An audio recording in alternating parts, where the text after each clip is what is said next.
c'était quoi ça? Franchement, c'était quoi ça? Et des gens ont osé dire que ce manga ne faisait pas partie du Big Tree. Mais ils avaient besoin de quoi en plus? Maintenant, la preuve est là. Que Bleach fait partie du Big Tree. Alors, si quelqu'un n'est pas d'accord, je sais plus quoi vous dire, hein, franchement. Non, mais en fait, Monsieur Kubo s'est dit, ok, ils ont attendu 12 ans, alors je vais envoyer la sauce. Bah, direct. Vous vous rendez compte que épisode sur épisode, il n'y a aucun épisode qui est mauvais et que chaque épisode est encore meilleur que l'autre. Là, moi, je me disais, ok, vas-y, c'est... Yamaji vient de perdre contre Iwar, donc l'épisode sera tranquille. Peut-être petit flashback de souvenirs, mémoire de Yamaji, ouais, mais non, pas du tout. Pas du tout. Ils sont passés à la vitesse supérieure et on a eu des grosses révélations. Ah, mais attends. Starkler est bon. Starkler est vraiment bon. Je m'attendais pas à ce que Bleach, en fait, Bleach est venu tout casser cette saison. Bleach, en fait, cette saison, Bleach est venu rappeler à tout le monde c'est qui le patron. Bref, salut les potos. On se retrouve pour la revue de l'épisode 7. J'ai même plus d'adjectif en fait pour le qualifier. J'avais utilisé légendaire, l'autre Gotex pour l'autre.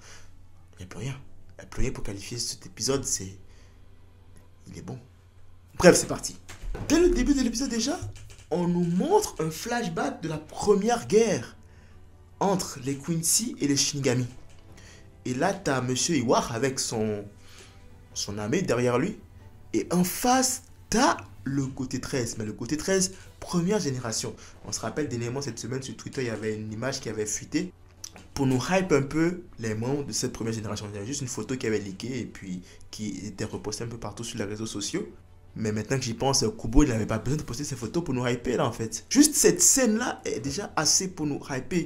Mais c'est incroyable. En gros, t'as des mecs du côté 13 première génération. Et bien en fait, ils avaient aucune âme en fait. C'était des tueurs sanguinaires. C'était des tueurs qui ne réfléchissaient pas deux fois. Et on a clairement vu que l'issue de cette première guerre-là, en fait, bah, c'était juste les Shinigami qui ont marché, qui ont roulé sur les Quincy. Et encore, à préciser que c'était juste le côté 13. Yamamoto et ses capitaines qui ont affronté Iwar et son immense armée de Quincy. Les frères, je ne sais pas si vous vous rendez compte, mais cette génération du côté 13, c'était quelque chose. Et là, il y avait une qui ressemble à Unohana. Mais c'est elle qui a ouvert les hostilités, c'est elle qui a commencé l'attaque. Et après, les autres ont suivi, ils ont taillé tout sur leur chemin. Et là, bien sûr Yamamoto qui arrive avec son Bankai, tout fier, qui vient attaquer Iwar.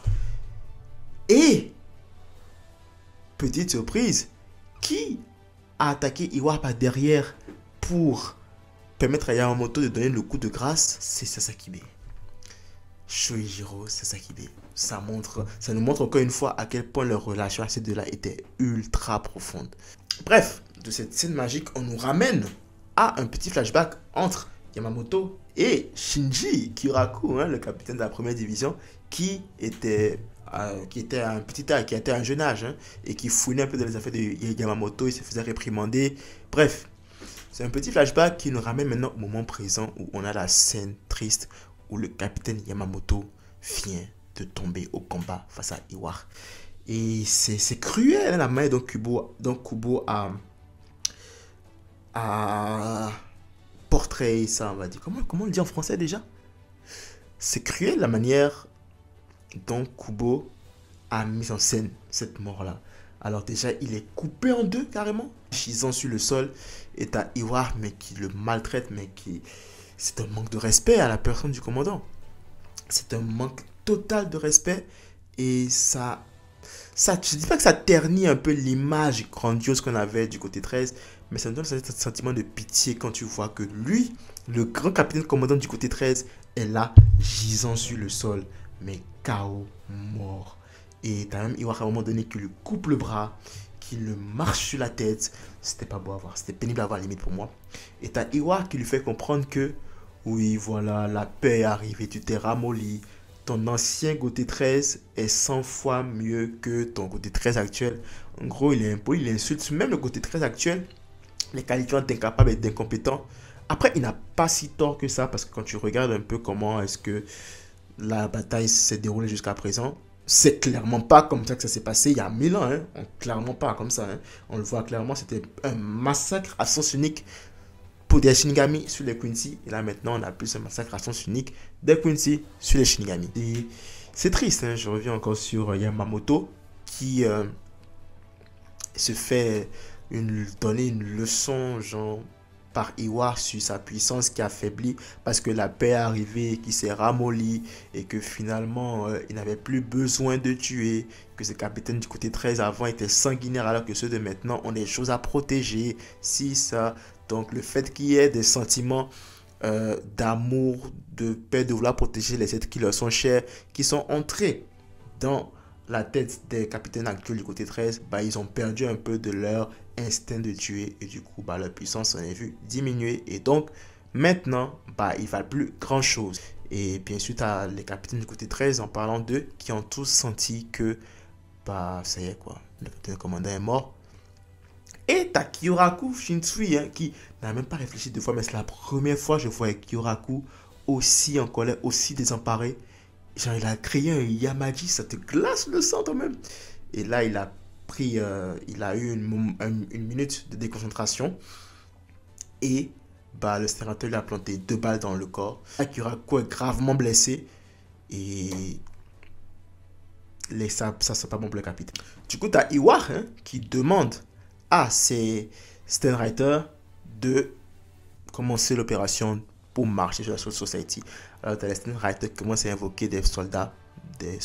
Mais même ces soldats-là encore, qui sont censés ne rien valoir, surpassent de loin les soldats Shinigami.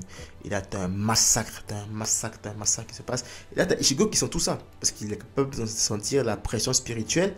Donc, tu as Ichigo qui ressent la pression spirituelle des Shinigami qui disparaissent petit à petit. Et là, tu sais, il est empli de rage. Il frappe, jusqu'à ce qu'il arrive à briser. Il brise finalement la prison et arrive dans le Garganta. Et là, tu as Akon qui l'accueille. Akon qui lui dit, ouf, enfin tu es là. J'ai essayé d'ouvrir, mais j'ai pas pu. Et là, tu remarques que Akon a donné corps et âme pour pouvoir ouvrir la porte de Ichigo. Il a même encaissé des flèches de Quincy. Et là, derrière, tu as un Quincy qui se présente en mode, voyez, sur le stéréateur, bla bla bla. Il n'a même pas le temps de finir de se présenter que, bah, Ichigo le détruit en un coup et porte Akon sur son dos pour faire un état des lieux. Alors, ces entrées d'Ichigo sont toujours magnifiques, hein, franchement. Je me rappelle encore de l'entrée pour Soiru qui a l'entrée qu'elle a fini son training contre Aizen. Et là encore, Kubo nous a encore refait du typique Ichigo entrance. T'as un Ichigo qui arrive tout énervé, mais il est grave vénère. Et là et tout, il fait un état des lieux. Et devant qui il arrive? Il arrive devant Byakuya. Et là, t'as Byakuya, hein, qui demande est-ce que Renji et Rukia font bien? Et t'as Ichigo qui lui dit oui, ne t'inquiète pas, ils font bien. Et là, t'as un Byakuya mais qu'on n'a jamais vu avant qui lâche même des larmes parce qu'il a honte de sa faiblesse, il a honte du fait qu'il se soit fait éclater par des Stenrider et qui parle à Ichigo d'homme à homme hein, et qui lui dit s'il te plaît, je n'ai pas pu protéger la Soul Society, mets-le à ma place. Pardon. Je n'ai pas pu protéger mes soldats, ils se sont tous fait tuer, j'ai honte de moi. Et là, on a un Byakuya vraiment vulnérable. Et c'est beau, je pense que ça rajoute encore à la sympathie qu'on a pour le personnage en prononçant ses peut-être dernières paroles, hein, parce qu'il ne lui reste beaucoup de temps à vivre. Il réitère sa demande à Ichigo de protéger la Soul Society. C'est beau, surtout quand on se rappelle du passé qu'il y avait entre ces deux gars. Ces deux gars nous ont fait l'un des plus beaux combats de la série, hein, et peut-être même de la Japanimation.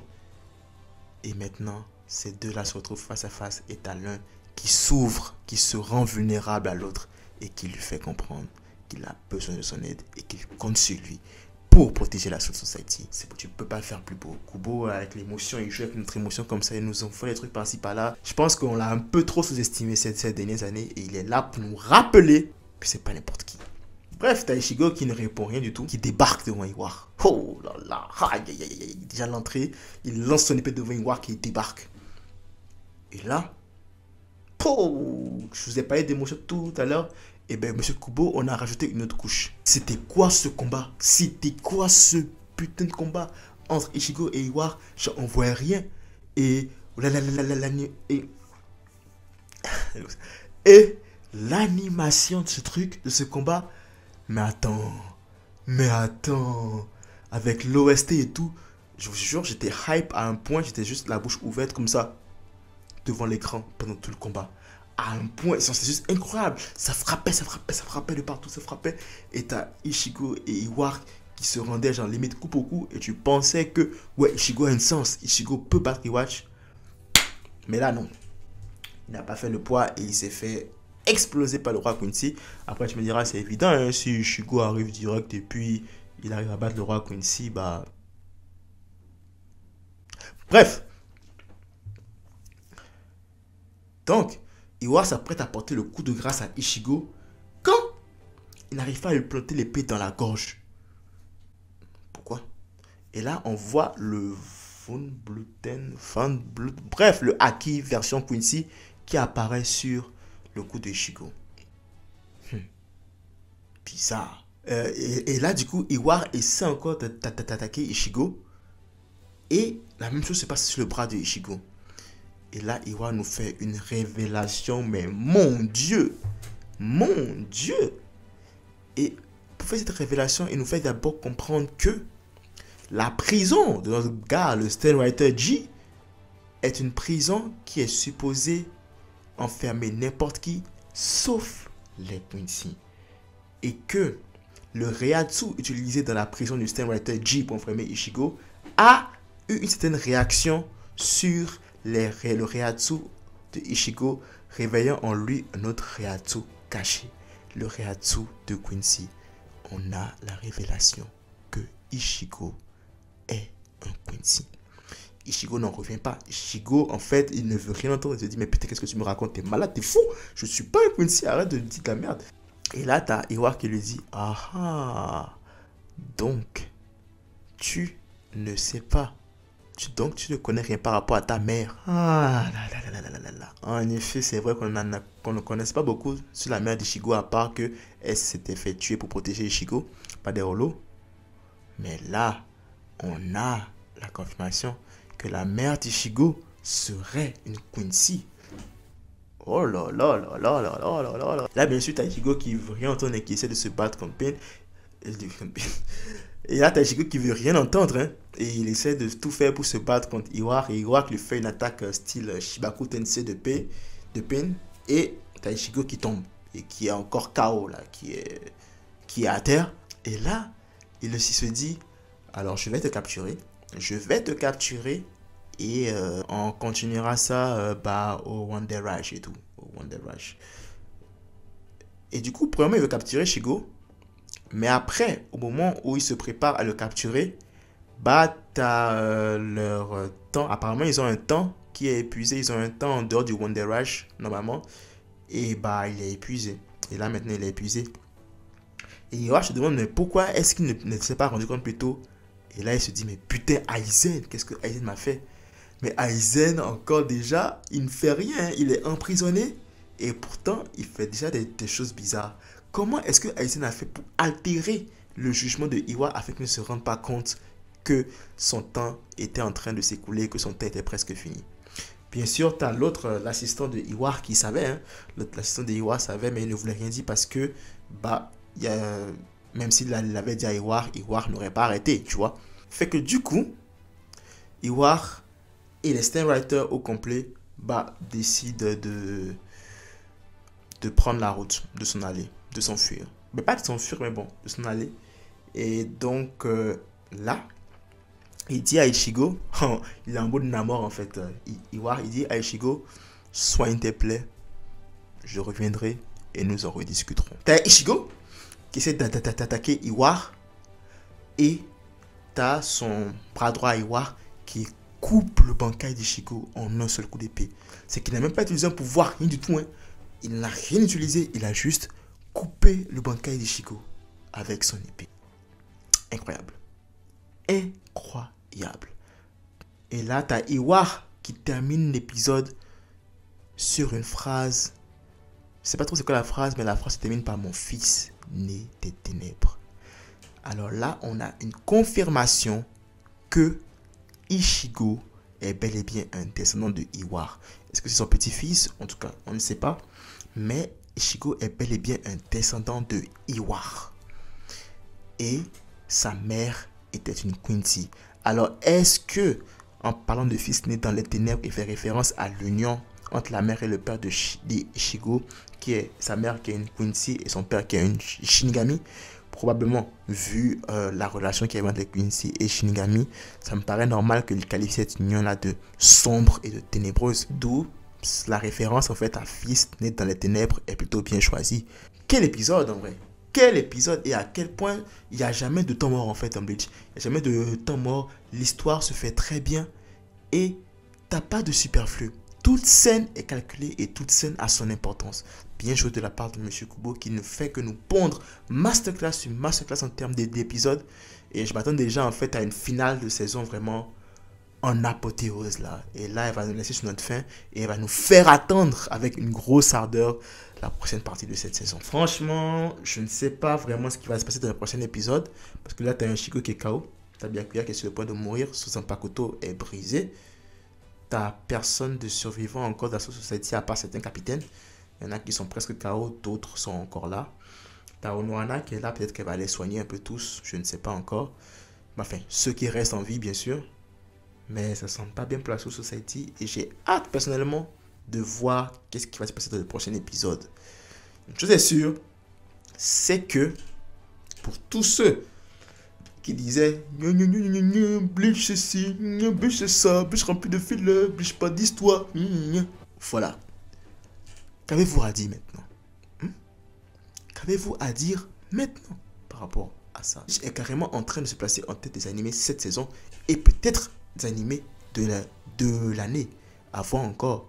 Mais clairement, Bleach est un contender potentiel. Voilà, c'était tout pour la revue de cet épisode 7 de Bleach. Thousand Year Blood War. Il était beau. Il était franchement beau. Je m'en remets à peine de mes émotions à l'heure où je vous parle. Je pense que j'ai filmé la vidéo juste après avoir regardé l'épisode. Et j'ai assez de hype pour moi pour attendre la semaine prochaine pour un autre épisode.